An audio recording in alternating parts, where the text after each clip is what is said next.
പക്ഷേ ഇത് ഒന്നുകൂടി ലൈറ്റ് വെയിറ്റ് ആയതുകൊണ്ട് മാത്രമാണ് ഞാൻ ഈ ഒരു ഹെൽമെറ്റ് ചൂസ് ചെയ്തത്. പിന്നെ ഇത് പക്ക ഒരു AGV ആ ഒരു ലുക്കും തരുന്നുണ്ട്.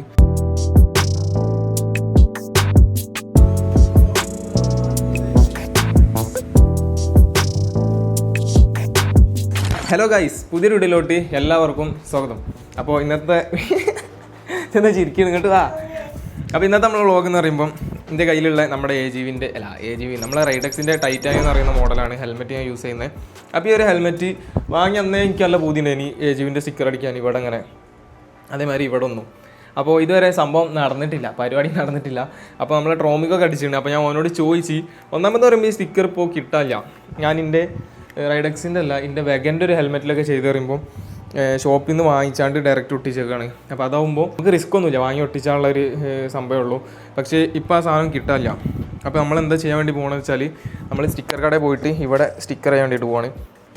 ഏകദേശം ഈ ഒരു 6ൻ്റെ ഒരു പോർഷനും Xൻ്റെ ഒരു പോർഷനൊക്കെ കാണും ചെയ്ത് വരുമ്പം. ആദ്യം നമ്മൾ ഈ ഒരു സംഭവം ബ്ലാക്ക് അടിച്ച് ഒഴിവാക്കും, എന്നിട്ട് അതിൻ്റെ മേലെ ചെയ്യാൻ വേണ്ടിയിട്ട് പോകണം. അപ്പോൾ അങ്ങനെയുള്ളൊരു പ്ലാനാണ്. അപ്പോൾ ഒരു ചെറിയ വ്ളോഗിലോട്ട് എല്ലാവർക്കും സ്വാഗതം. അപ്പോൾ ഞാൻ ഈ ഒരു ഹെൽമെറ്റ് ചൂസ് ചെയ്യാനുള്ള കാരണം എന്ന് പറയുമ്പോൾ, ഇത് അത്യാവശ്യം ക്വാളിറ്റി ഹെൽമെറ്റാണ്. ഡോട്ട് ISI അത്യാവശ്യം സർട്ടിഫൈഡും അതുപോലെ വെയിറ്റും കുറവാണ്. എനിക്ക് നല്ല ബോധ്യമുണ്ട് ഇനി എക്സോറിൻ്റെ സാധനമൊക്കെ എടുക്കാൻ. അതൊരു ഇതിനായിട്ട് ഒന്നുകൂടി ബഡ്ജറ്റ് ഫ്രണ്ട്ലി ആണ്. അതായത് 4,900 ആ റേഞ്ചിനൊക്കെ സാധനം കിട്ടും. പക്ഷേ ഇതിന് 6 സംതിങ് ഉണ്ട്. പക്ഷേ ഇത് ഒന്നുകൂടി ലൈറ്റ് വെയിറ്റ് ആയതുകൊണ്ട് മാത്രമാണ് ഞാൻ ഈ ഒരു ഹെൽമെറ്റ് ചൂസ് ചെയ്തത്. പിന്നെ ഇത് പക്ക ഒരു AGV ആ ഒരു ലുക്കും തരുന്നുണ്ട്. അപ്പോൾ അതുകൊണ്ടൊക്കെയാണ് ഈ ഒരു ഹെൽമെറ്റ് ചൂസ് ചെയ്യാനുള്ള കാരണം. അപ്പോൾ നമുക്ക് നേരെ പോയേക്കാം. എന്തിന് ഈ ഒരു AGV സ്റ്റിക്കർ അടിക്കാൻ വേണ്ടിയിട്ട് സ്റ്റിക്കർ ഷോപ്പിലോട്ട് പോവാം അല്ലേ നബി? ഇതുണ്ടോ? ജോറുണ്ട്. അപ്പോൾ നമുക്ക് അവിടെ നിന്ന് കാണാം. ഞാൻ ഈ ഹെൽമെറ്റും തലയിലിട്ടുകൊണ്ട് സ്റ്റിക്കർ ഷോപ്പിലോട്ട് പോവാണ്. സ്റ്റിക്കർ ഇന്ന് ചെയ്യാൻ പറ്റുമോ അറിയില്ല, ഷോപ്പിലെ തിരക്ക് പോലെ ഉണ്ടാവും. നമ്മുടെ വണ്ടിയിൽ ലോ ഫ്യൂലാട്ടോ. സംഭവം എന്താണെന്ന് വെച്ചാൽ, ഞാൻ ഫ്യൂൽ അടിക്കാത്തതാണ്. ബിക്കോസ് നമ്മൾ ഊട്ടി പോയപ്പോൾ ഫുൾ ടാങ്ക് അടിച്ചപ്പോൾ ചെറിയ മൈലേജ് ടെസ്റ്റ് ചെയ്യുന്നുണ്ട്. അപ്പോൾ തീരുമ്പോൾ കിലോമീറ്റർ നോക്കിയിട്ട് അടിക്കാമെന്ന് വിചാരിച്ച്. മിക്കവാറും ഈ ഒരു പോക്കിൽ തീരും, കാരണം ചെറുതായിട്ട് മിസ് അടിക്കുന്നുണ്ട്. സോ നമുക്ക് ആദ്യം പമ്പിൽ പോയി പെട്രോൾ വാങ്ങിക്കണം, എന്നിട്ട് എന്ത് ചെയ്യുക, ബാക്കി പരിപാടിക്ക് നിൽക്കാം. കുപ്പിയിൽ പെട്രോൾ വാങ്ങിച്ചിട്ട്, തെളിവൊന്നുമില്ല എൻ്റെ കയ്യിൽ, അതായത് സ്റ്റാർട്ടിങ്ങിൻ്റെ ഫുൾ ടാങ്ക് അടിച്ചതിൻ്റെ ഫോട്ടോസ് ഉണ്ട്, വീഡിയോസും ഉണ്ട്. പക്ഷേ ഒരു വ്ളോഗ് പോലും ഒന്നും എടുത്തിട്ടൊന്നുമില്ല, ജസ്റ്റ് ഫോട്ടോ വീഡിയോ എടുത്തെന്ന് മാത്രം. ഓൾമോസ്റ്റ് മിസ് അടിച്ച് തുടങ്ങിയിട്ടുണ്ട്. പമ്പിലെത്തുമോ എന്നുള്ള കാര്യം അറിയില്ല.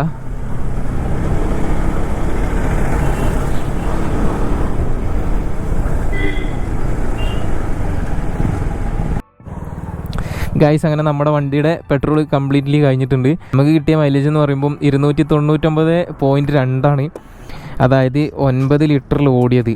299.2 ഹരിക്കണം 9.5 സമം 31 കിലോമീറ്റർ ആയിട്ട് നമുക്ക് മൈലേജ് കിട്ടി. മൈലേജ് ഇപ്പോൾ വളരെ ഷോക്കായിട്ടുണ്ട്. ആദ്യം എനിക്ക് 35 കിട്ടീനി. ഞാൻ നോക്കട്ടെ, ടാങ്കിൽ ചിലപ്പോൾ ഇനിയും പെട്രോൾ കാണും. ഒരു 1 ലിറ്ററോളം പെട്രോൾ ടാങ്കിലുണ്ട് കേട്ടോ. ഒരു 1/2 ലിറ്ററിൽ കൂടുതൽ പെട്രോൾ ടാങ്കിൽ തന്നെ കിടപ്പുണ്ട്. എനിക്ക് തോന്നുന്നു അത് പമ്പിൻ്റെ താഴ്ഭാഗത്തോട്ടുള്ളതാണ്. അപ്പോൾ ഇതൊരു പ്രോപ്പർ മൈലേജ് ആയിട്ട് നമുക്ക് കൂട്ടാൻ പറ്റില്ല. എന്നാലും നമ്മളൊരു ഫുൾ ടാങ്ക് അടിച്ചിട്ട് അത് തീരാൻ വേണ്ടിയിട്ട്, വണ്ടി ഇതുപോലെ ഓഫായി നിൽക്കാൻ വേണ്ടിയിട്ട് നമുക്ക് എടുത്തതെന്ന് പറയുമ്പോൾ 299 കിലോമീറ്ററാണ്.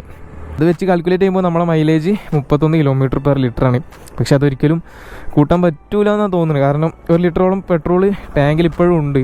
അതാണ് ഞാൻ പറഞ്ഞ സംഭവം. അങ്ങനെയൊക്കെയാണ് കാര്യങ്ങൾ. പ്രോപ്പർ മൈലേജ് കിട്ടണമെങ്കിൽ full tank to full tank തന്നെ ചെക്ക് ചെയ്യണം. അതായിരിക്കും ഏറ്റവും ബെറ്റർ. അപ്പോൾ എന്തായാലും ഈ ഒരു ചെറിയ ഇതുപോലുള്ള മൈലേജ് ടെസ്റ്റ് ഇങ്ങനെ ചെയ്യാനുള്ള അവസരമൊക്കെ കിട്ടിയപ്പോൾ ഞാൻ ജസ്റ്റ് ചെയ്തു, നിങ്ങളിലോട്ട് എത്തിച്ചു എന്ന് മാത്രം. അന്ന് ഊട്ടിക്ക് പോയപ്പോഴേ ഫുള്ളടിച്ചിന്. അപ്പോൾ പിന്നെ ഇന്നലൊക്കെ ഓടിന്, അപ്പോഴൊന്നും അടിക്കണ്ടെന്ന് വെച്ചാണ്. എത്രയെല്ലാം നിൽക്കും നോക്കാച്ചിട്ട്. ഫുള്ളടിച്ചപ്പോൾ എത്രയെല്ലാം നിൽക്കും നോക്കാച്ചിട്ട്. പക്ഷെ കഴിഞ്ഞിട്ടും അതിൽ എണ്ണ കുറയണ്ടോ. ടാങ്കിലേ പമ്പിൻ്റെ താഴെ നിൽക്കൂലേ, പമ്പ് ഉണ്ടാവൂലേ, അതായത് പമ്പ് ഉണ്ടാവൂലേ അതിലേ, അതിൻ്റെ താഴേക്ക് നിൽക്കണ എണ്ണ ഉണ്ടാവുമല്ലോ, അതതിലുണ്ട്. അപ്പോൾ മൈലേജ് കറക്റ്റ് കിട്ടൂലല്ലോ. ആരും കാണണ്ട വണ്ടിയിലെ എണ്ണ. എന്നാ ഓക്കെ.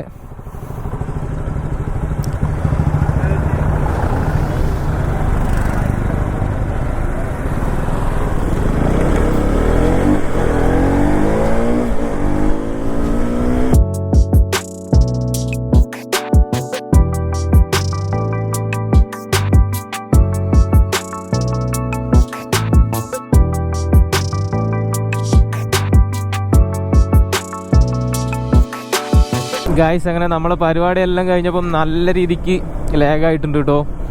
സോ നമ്മൾ വീട്ടിലെത്തിയിട്ട് ഹെൽമെറ്റിൻ്റെ കോലെല്ലാം കാണിച്ചു തരാം. അതുപോലെ ഈ ഒരു വ്ളോഗ് തന്നെ നമുക്ക് മൈലേജും കൂടെ അറിയാൻ പറ്റിയിട്ടുണ്ട്. എനിക്കിനി ഈ ഒരു വ്ളോഗ് തന്നെ കുടുങ്ങിയാണ്, അതുകൊണ്ട് ഇതൊരു പ്രോപ്പർ വ്ളോഗാവും. അല്ലെങ്കിൽ ഈ ഹെൽമെറ്റ് മാത്രമാകുമ്പം ചെറിയൊരു ലെങ്ത് ഉണ്ടാവുള്ളൂ. അപ്പോൾ ഞാൻ മൈലേജിൻ്റെ കാര്യം കൂടെ പറഞ്ഞുതരാം. RCയുടെ 31 കിലോമീറ്ററാണ് മൈലേജ് കിട്ടിയത്. 31.4 ആ ഒരു രീതിക്കാണ് പെർ ലിറ്ററിൽ മൈലേജ് കിട്ടിയത്. പക്ഷേ ഞാൻ പറഞ്ഞില്ലേ അതൊരു പ്രോപ്പർ മൈലേജ് അല്ല. ഇങ്ങനെ ഒരു രീതിക്ക് ഞാൻ ചെക്ക് ചെയ്തേ കാരണം ഞാൻ അതിൻ്റെ റിസൾട്ട് പറഞ്ഞു തന്നതാണെന്ന് മാത്രം. അപ്പോൾ എന്തായാലും നമുക്ക് ആ ഒരു ഹെൽമെറ്റിൻ്റെ ഡീറ്റെയിൽ ആയിട്ടുള്ള കാര്യങ്ങൾ എന്തൊക്കെയാണ് ചെയ്തതെന്നുള്ള കാര്യം ഒന്ന് ഞാൻ വീട്ടിലെത്തിയിട്ട് കാണിച്ചു തരാം. എന്നിട്ട് നമുക്ക് ഈ ഒരു വീഡിയോ വൈൻഡപ്പ് ചെയ്തേക്കാം. ഇതാണ് നമ്മൾ ആ ഒരു സ്റ്റിക്കറൊക്കെ ചെയ്തുകൊണ്ടുവന്ന ഹെൽമെറ്റ്. അപ്പോൾ ഇന്നലെ നൈറ്റ് ആയിരുന്നു. ഞാൻ ഹെൽമെറ്റിൽ ഇനി പൊടി സംഭവം ആവേണ്ട വെച്ചിട്ട് എപ്പോഴും ഇട്ടുകൊണ്ട് നടക്കുന്ന ബാഗാണിത്. അപ്പോൾ അതിൽ നിന്ന് ജസ്റ്റ് അയച്ച് കാണിച്ചു തരാം. അപ്പോൾ ഇതാണ് നമ്മൾ ചെയ്ത വർക്ക്. എങ്ങനെയുണ്ടെന്ന് നിങ്ങൾ നോക്കിയിട്ട് പറ. ഈ ഒരു സെറ്റപ്പിലാണ് ഇതിൻ്റെ സംഭവം വരുന്നത്. ഇവിടെ ഇതുപോലെ AGV എന്ന് എഴുതിയിട്ടുണ്ട്. അതുപോലെ കംപ്ലീറ്റ്ലി ആ ഒരു AGV ലുക്ക് കിട്ടാൻ വേണ്ടിയിട്ട് സൈഡിലുള്ള ആ ഒരു റൈഡക്സിൻ്റെ ബേഡ്ജിങ് എല്ലാം ബ്ലാക്ക് വെച്ചിട്ട് ക്ലോസ് ചെയ്തിട്ടുണ്ട്. അതുപോലെ പിന്നെ ചെയ്തതെന്ന് പറയുമ്പം ഈ ഒരു സൈഡിലതും ക്ലോസ് ചെയ്തു. പിന്നെ ബാക്കിൽ കുറച്ച് എന്തുണ്ടായിരുന്നു, ഇവിടെ കുറച്ച് സർട്ടിഫിക്കേഷൻ്റെ മാർക്കിംഗ് ഉണ്ട്. ഇനി ISI അതുപോലെ ECE ഡോട്ട് എന്നൊക്കെ പറഞ്ഞിട്ട് 2-3 സർട്ടിഫിക്കേഷൻ്റെ സംഭവം ഉണ്ടായിന്. അപ്പോൾ അതെല്ലാം ബ്ലാക്ക് ഇട്ട് ഒഴിവാക്കി. അതുപോലെ ഇവിടെ ഒരു കുഞ്ഞൻ AGV സ്റ്റിക്കറും കൂടെ ചെയ്തു.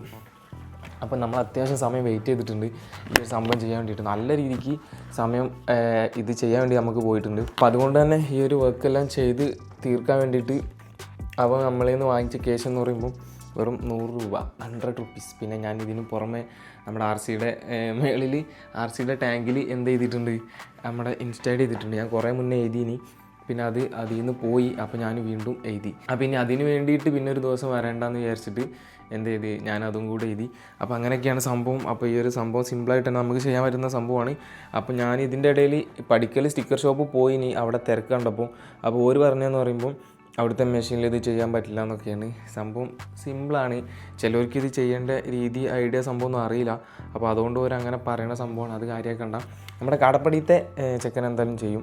അപ്പോൾ അത് എല്ലാവരും ചെയ്യാൻ ആഗ്രഹമുള്ളവർ അവിടെ പോയി ചെയ്താൽ മതി. സംഭവം സിമ്പിളാണ്.